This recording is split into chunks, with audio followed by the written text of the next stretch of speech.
हो हो हो हो हो हो हो हो.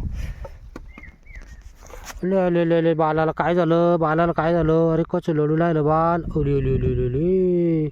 अरे बाल दबलं होतं रे बाप्पा मातीना. बघा शेतकरी मित्रांनो, आयसीयूमधलं पेशंट सांभाळणे एक वेळाला बरं आहे, पण इतकं या शेतीच्या पिकाला जीव लावावं लागतं. हे बघा आता ही छोटी छोटी झाडं आहे, थोडी जरी माती पडली तर दबून जात्या. यांच्याकडे नाही लक्ष दिलं तर ते काय खाली सडून वाळून जात्या आणि मग नंतर उत्पन्न भेटत नाही. म्हणून म्हणतो एक वेळेला आयसीयूमधलं पेशंट सांभाळणं सोपं आहे, ते तरी कमीत कमी आपल्याला फिक्स बिल देऊन जातं. पण याचं काही आजार बी सांगता येत नाही, याला ऐन टायमावर कोणता आजार येईन आणि कसा आजार येईन, माल निघाला तर याला भाव भेटन का नाही भेटन याची कोणतीच गॅरंटी राहत नाही. त्याच्यामुळे म्हणतो हे लय अवघड.